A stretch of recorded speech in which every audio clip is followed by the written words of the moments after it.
manager, Charles!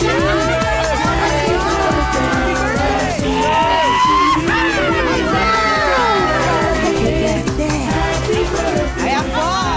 At para naman po kompleto ang araw, magchismisang may trivia muna tayo. Let's play! Sang Tanong, Sang Sabog!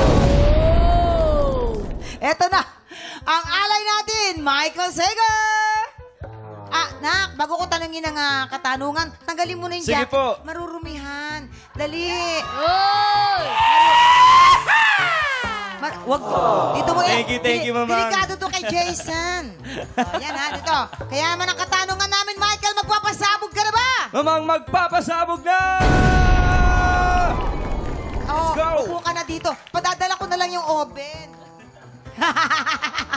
Ayan. Ito na ang iyong unang sang tanong. Okay. Sang Sabog!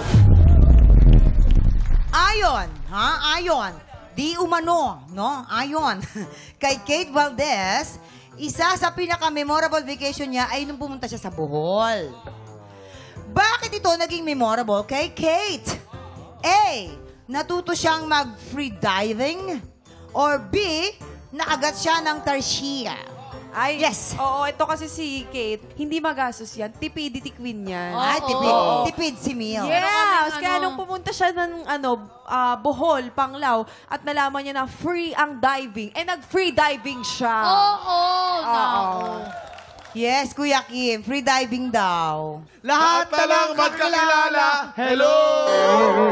Alam mo, sa Bohol, yung tarsier, highly stressed animals Siyempre. yan. Bagamat kala mo nakatingin lang sa iyo yan ay nocturnal at pag hinawakan mo yan ay agad namamatay. So yan tarsier, pag hinawakan mo yan, maliliit ang pangil niyan. Masakit ang kagat niyan, parang kagat ng langgam, pero madadama mo talaga.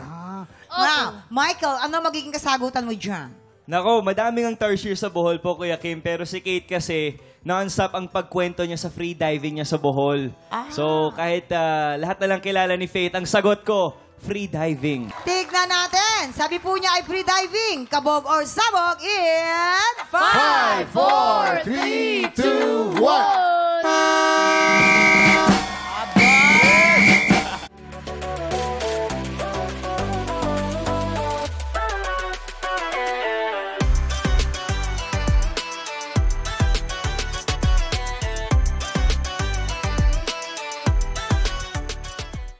Tiktropa, pinanood mo hanggang sa dulo itong video na ito? Abay, very good ka. For more happy time, watch more TikTok Lock videos on our official social media pages and subscribe to GMA Network official YouTube channel.